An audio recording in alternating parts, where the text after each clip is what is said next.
What's good, everyone? So we're here for my round 16 AFL tips and predictions. It is the last of the 5 bye weeks. I tell you what, the bye weeks have just been going on for too long. I'm not a fan of the bye weeks. You know, you've got teams playing, you don't have teams not playing. So finally we're done with that. Review round 15, and we've also got a few punishments to go through in this video. Later on in this video, I'm going to get a KFC worker to do my AFL tips. And later in this week as well, you might be seeing myself with a different haircut. And on the Saturday night, the Perth overnight stream, we'll talk a bit more about that later on.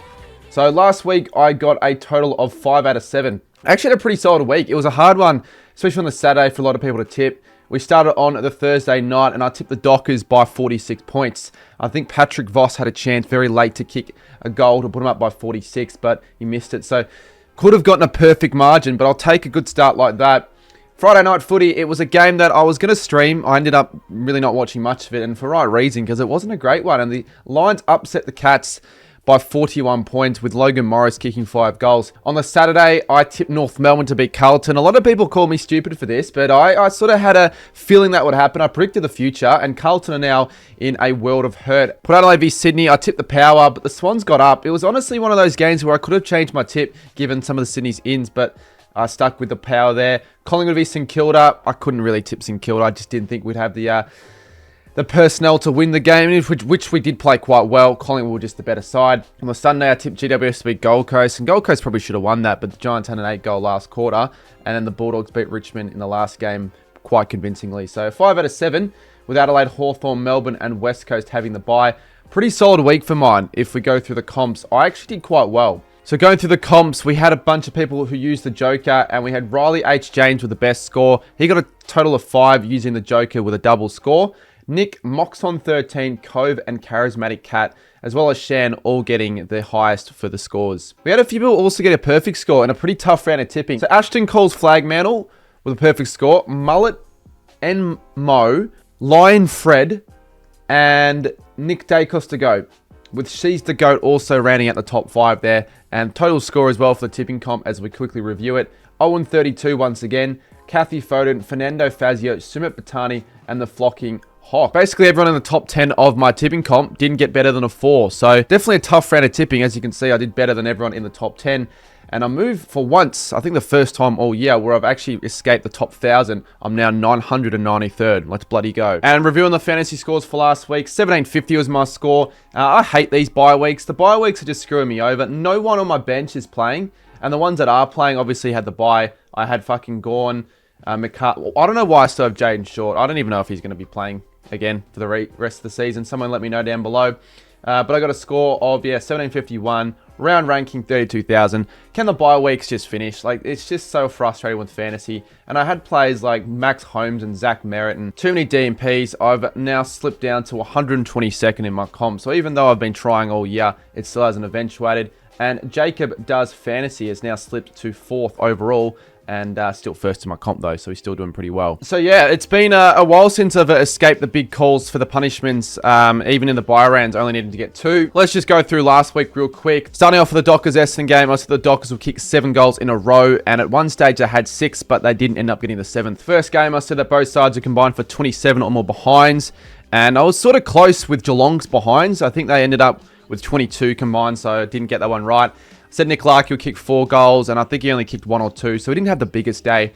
Port lead at every break was my next one, and that obviously didn't happen. Collingwood, I said to record 15 or more behinds. They ended up with 12. I said that the Giants and Suns would combine for less than 140. It was quite a high-scoring game. That was wrong. And then the final game, I said the Dogs would kick 24 or more goals. They ended up with 20. So yeah, that's obviously a 0 for the week in big calls. I had a few that were close, but once again, it matters for absolutely nothing. So let's just take a look, because I haven't actually checked last week which comment got the most likes. Oh, what the fuck? Go to an AFL game wearing girly pajamas. What the fuck? Why do we keep liking this guy's comments? I swear we've gotten like 3 or 4 now for Grookey. Well, great.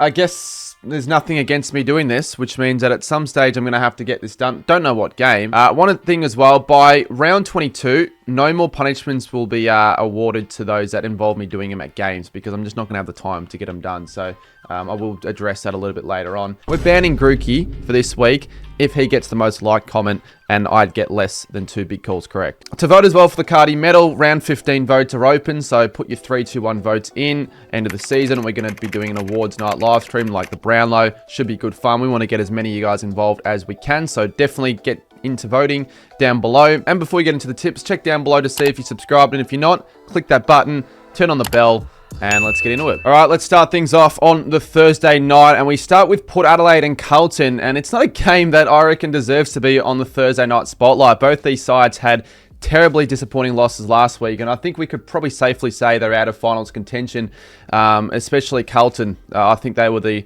big loser of the week. You guys voted in my poll I do every week for the big disappointing clubs, and you guys all were on the same page that Carlton were probably the most disappointing, and fair enough. I mean, they played North Melbourne, a side they were expected to beat in the bottom three. The Blues seem to be the side that can only beat the bottom 3 or 4 teams, so when they now can't even beat sides like North Melbourne, you've really got to question Michael Voss as a coach. He could really be in a position of potentially being sacked at the end of the season or potentially earlier. The game was lost in the second and third quarters last week for Carlton. In the middle period of that game, from the second and third quarters, it was 12 goals to 3, and at moments it seemed like the Blues kind of just gave up. They were really weak in the contest, and it only gave a 3/4 time spray to really get things going, but it was too little too late. And you've got Curnow, who's in some really bad form. He got absolutely locked by Pink, didn't kick a single goal, and Wiedering with the injury, which isn't as serious as we thought it was, but he might not be playing, might not be available for selection heading into the Thursday game, with both sides having the 5-day break. Didn't watch the Port Adelaide v Sydney game, but I was expecting to see the Power win, given it was at Adelaide Oval and they hadn't lost there against the Swans for over 10 years. But the margin probably ended up flattering the Power. When you really look at it, 19 points. It was a lot more than that for a lot of the game, and I'd say it now draws a line through Port Adelaide's season as well. They just needed to win a game like that against Sydney, who did obviously bring some plays back. They had a much better performance, but yeah, it was really disappointing. And if Amadi didn't kick so inaccurately, as I said before, it probably would have been a 30 to 40 point win. They were just beaten from the word go. It was really a 4-quarter effort from the Swans for most of it. But even though they did lose pretty badly, I thought Carlton's loss was a lot more disappointing given the opponent and given where they were expected to do heading into that one. I think at the Adelaide Oval, the Blues aren't really that great of a side at the Adelaide Oval, and I reckon the Blues, honestly, I can't see a lot from them, and I'm not expecting them to bounce back with a spirited performance. I think Port Adelaide, even though they've been in some pretty average form, hit or miss, I think they should win at home. And I'm going to say by 17 points, with my big call, the Blues fail to score 3 or more goals in any quarter. Now, before we get into my next tip, you might be wondering, since I've said it earlier, okay, one of my punishments was to get someone random at KFC to do my tips. What's that going to happen? When is that going to be included in the video? So basically, I'll be going through my tips normally like regular proceedings, but at the end of the video, we'll actually go and show you guys what the KFC tips are going to be, and then I'll react to them at the end of the video. So Port Adelaide by 17, it might be Carlton. The big call stays, but Port by 17 is what I actually think. What I'll actually tip might be different at the end of the video.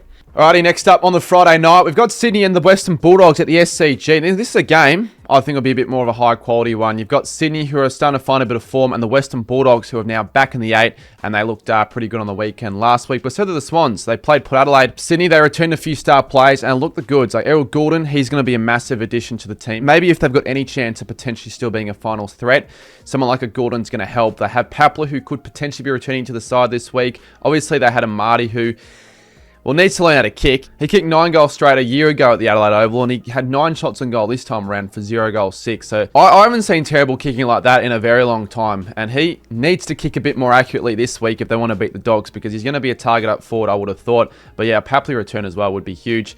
The Bulldogs, obviously, yeah, pretty easy win against the Tigers. I watched that game, and they just was so much more superior than the Tigers. You could clearly tell. Sam Darcy looked good in the, he played a bit in the ruck as well, which I was a bit iffy about. Marcus Bontempelli had a massive game as well, and Sam Davidson was had one of the better performances he's had of the year. He's actually looked the goods. He's played every game so far for the Dogs, and their midfield just easily beat the Tigers, and I think it could probably account for Sydney as well. Most likely, I still think they have a more damaging midfield in there as well. I think this will be a bit of an arm wrestle at the SCG. I could see it going either way. I could certainly see the Swans winning this. Like, the Bulldogs have been in some really good form, and everyone keeps talking about the Dogs, but they haven't really beaten anyone too great. The only team ahead of them that they've beaten are the Giants. The Swans are below them on the ladder, and I just think the Dogs have a bit more quality and more personnel, even with Sydney's ins.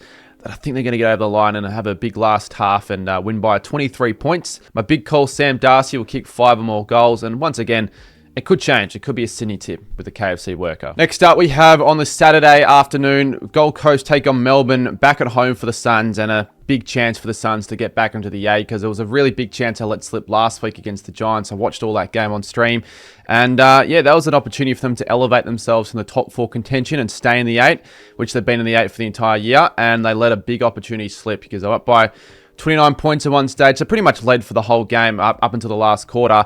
And I thought they played better footy for longer, but geez, they were pretty poor late, poor defensively, especially 8 goals conceded. And that streak against the Giants continues to taunt them. They're in really bad form when they play the Giants. And I don't know if they play them again for the end of the year, but they're going to want to rectify that because, yeah, they're at the 8 now, and the Suns could be staring at the barrel of another season without playing finals. But I think they're still good enough. I mean, Anderson was pretty good. Speaking of the Ds, I think they'll have the belief that they could win this game. I remember last year, similar situation at home for the Suns, and the stage where they've basically not lost a game at home, they got a big loss against the D side who are in some really poor form. So I think they could do it. I just think the quality gap, especially this time around for Gold Coast's sake, I think there's just too much of a quality gap. When you really look at it at home, the Suns, if they are going to drop a game like this, that's where it's going to be really damning, because they've had a few games like against the Cats, Dockers, have played some pretty good sides. I know the Ds haven't been in some terrible form after the bye. They obviously have lost their last 3, but they've been inaccurate in those 3 games. I dare say they probably could have won 1 or 2 of those. Against Port Adelaide, though, they were really poor in that last quarter, unfortunately. The Suns, they need to reverse their form here. They've got 3 losses in a row. They are slipping down the ladder. They want to get back into the 8, and they're back at home, and against Melbourne, they just should be winning. So I'm not going to be tipping against the Suns here. Maybe the KFC worker does, but I reckon the Suns win this game by 5 goals, 30 points, and I think my big call will be that the Suns record 15 or more inside 50s. We head to Utah Stadium for the 4:35 clash. Hopefully not as cold as the last time I was there. And Hawthorn take on North Melbourne, the 2 Tassie clubs. And can North Melbourne, after last week, cause an upset after their big win over the Blues on the weekend? I'd say their only concern in that game, as good as North Melbourne were for most of it, was the fact that they kind of put the cue on the rack after 3/4 time. And I did go, I went to this game, but for like the end of it, sort of. So most of the game, I did see the Blues fight back. They were up by 40 points at one stage, North Melbourne at 3/4 time. Yes, they were pretty impressive, but they sort of fell off in that last quarter. I'll still have to give the flowers to North Melbourne with that win. I mean, Zerha kicked 4. Finners Sullivan got the rising star nom.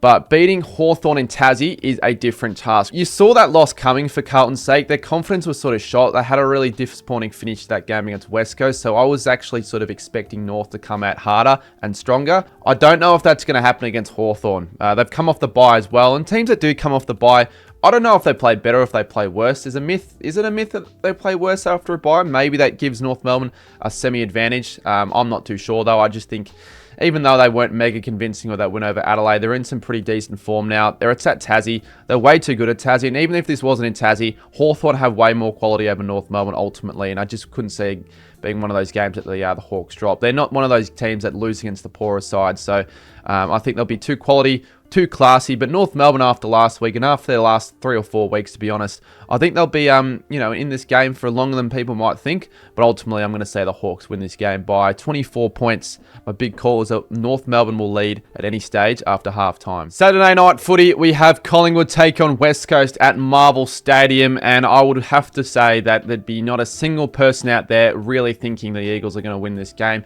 It is the certainty of the round. It's the certainty of the year. I really do fear the extent of the margin in this one. I feel like unless you're a blindly optimistic West Coast fan that doesn't tip against their own team, or someone who is just fucking around in their footy tipping comp or lost a bet, then this is obviously a tip to Collingwood. So you don't really need me to be explaining why I think Collingwood will win. You've got the best team in the competition by a fair mile, going against the worst side in the comp by a fair mile. I think we all know where this result's going to go.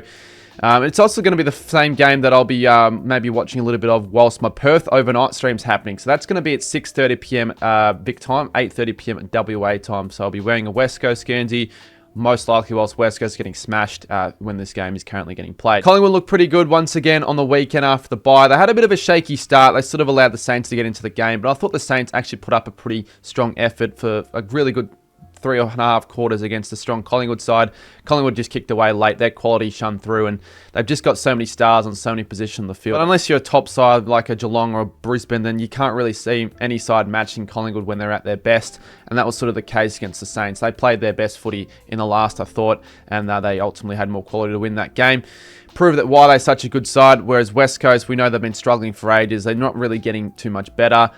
McGovern's retired, unfortunately. Waterman's not going to be playing for the rest of the season, as we know, and Allen as well. So they're not going to have much targets up forward, and then back, they're going to be a little bit thin. So, yeah, even after last week when they played before the bye, Carlton, they still lost by 35 points, and they were the better side for 3 quarters. They still didn't look great. If West Coast win this game, which they won't, but if they win, it would probably be the greatest upset of all time. If they could get it under 50 points, it'd be a win for them in a way. So, yeah, I think Collingwood could win this by a lot. I don't think they're going to try that hard because it's just going to be an easy win for them. They might rest players heading into this one. It wouldn't surprise me if they do later into the week when the teams get announced. But I'm going to say the Pies still win it by a lot. 77 points. And my big call, 5 or more Pies players kick 3 or more goals. If the KFC worker doesn't know anything about footy and tips West Coast, I'm absolutely screwed. Heading now to Sunday footy. We've got 2 games starting at 3:20, Richmond and Adelaide at the MCG. This here should be another pretty easy tip, I would have assumed. I mean, the Crows should probably be in the top 4 as we speak. I mean, if the Crows won last week and then obviously win this one, they'd be up in second spot given the Lions and the Cats have the bye. They're unfortunately not in that position. They're in 4th position right now, but most likely couldn't go into 3rd. So they're in a good spot right now. They do need to win this game to still stay in touch in the 4 and just stay in that position. And yeah, honestly, I can't see them not winning, to be honest. I just expect their 4 line to feast on Richmond's weaker defence, and I think they could easily score in excess of 130 points because the Adelaide Crows, when they're on good condition at the MCG, they're capable of scoring a massive score. We've seen it before. Obviously, Richmond as well. They're, going to probably struggle in a game like this. I don't think they played that bad against the Dogs. Like, you could obviously see a massive quality gap. But there were times where Richmond got a bit of a run on, got their game going for bits and pieces, like in that last quarter where they kicked some goals in a row. I thought Tom Lynch actually looked all right and probably could have kicked 4 or 5 goals. He did waste a few chances. So, Richmond, I think, will compete. I think they'll score a fair amount themselves, but I just think Adelaide, they're just going to be way too hard to stop, and they're not going to drop a game like this. They're not one of those sides to do so, I wouldn't have thought, even if it's away from home. So, yeah, ultimately, they lack what it takes. The Tigers, they're going to be a side that will be struggling for a while, but still probably not finishing last because West Coast is kind of just solidifying that spot. I'm going to be tipping the Crows to win this game by 44 points. It could be more. Could be Richmond. Who knows what the KFC worker is going to be saying for this one. But yeah, Adelaide by 44. A big call. I'm going to say there'll be 205 more points combined. We head to the last game of the round, and it's at Optus Stadium between Freo and St Kilda. And the Saints, they're back at Optus this time, but this time against a much more quality opponent. You've got Fremantle now that they've won 5 on the trot. And for some reason, the Dockers have had a really favourable run. They had North Melbourne at home. Well, away, but home. Essendon at home, and now St Kilda, who currently are in the bottom 4, also at home. So they've been getting a very easy and favourable run here, the Dockers, and really should be winning a game like this, you would think, on paper. It wasn't the most easy or convincing wins that the Dockers had on the weekend against the Bombers last Thursday night, but ultimately they were just way too good. Jackson had a really strong game, kicking 3 and was dominant in the ruck. Sarong had one of his best games, and they dominated the Bombers mids. I mean, Zach Merritt, who's one of Essendon's best players, had a really poor game. Really, the only player I could say had a decent impact in there was someone like a Will Setterfield, to be honest. Last week, the Saints had a tough task against Collingwood, and they actually looked okay for bits and pieces. They were in the game. Scores were level in the 3rd quarter. The margin was only like 8 points in that last quarter, but then the Pies kicked a few late goals to blow the margin out. I don't think the margin reflected how the game was played, because I thought St Kilda actually put in a pretty good effort. You put that effort in every week against most sides, you probably walk away with a win. We smashed them by 10 goals earlier in the year as well, the Saints, so they can play against Freo for some reason. I think Ross Lyon technically gets to the upper hand against the Dockers. Wilkie was huge last week again, so if Wilkie can get on one of the other key forwards of the Dockers, stop them from having an influence, hopefully Caminiti and I mean, Taru's, had his debut last week. He looked all right. He could probably go up against like a Patrick Voss. I'm not too sure. I know it was a bit of a failed tag, they are saying, but I think Windhager probably goes on Sarong and tags him. And if you can sort of null his influence, I think the Saints have a fair chance of maybe even pinching an upset. For some reason, I'm blindly optimistic that maybe St Kilda can pull away with a victory here if we play to our strengths and, use the widths of the ground. Wangan and Miller and Sinclair, maybe get enough opportunities up forward. Then you never know. The Saints could be a sniff if we defend well. I'm expecting a low-scoring game. It could be wet, actually. Let me check. I genuinely reckon the Saints, even though I've tipped against them the last 3 weeks, in a bit of an upset. I'm going to say they win by 6 points. I'll be going to Optus for this game, so who knows? Maybe the form turns around and we beat a Dockers side who have 5 on the trot.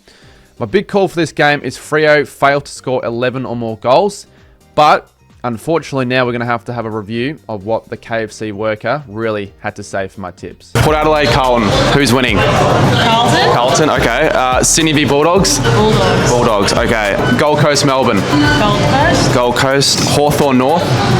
Hawthorn. Hawthorn. Collingwood West Coast? Collingwood. Collingwood, definitely. Richmond, Adelaide? Richmond. Freo, Saints? Saints. Alright, well I've got a few changes now to make for the tips ahead of this week. You saw the last segment there with the worker giving my tips. So I said Port Adelaide, but unfortunately the KFC worker had other plans. She went for the Blues, so I've got to change that tip now. And I'm probably going to go 1 point because I don't think it's going to happen. But it's not completely out of the realms of possibility. Like, they could win the game. They're capable, Carlton, so it's not the worst tip to have changed. But I think Port are going to win, so not great to start things off with a tip change. Next up, the Bulldogs to beat Sydney. I get to keep that one. Thank you. Gold Coast to beat Melbourne. Good. Hawthorn to beat North. Also good. Collingwood to beat West Coast. All right, we might be on for a decent round of tipping. Well, never mind, because then she went for Richmond to beat Adelaide. And on top of that, have a listen to this. Lock of the week, or the one you're 100% on. Richmond. Are you fucking kidding me? Lock of the week.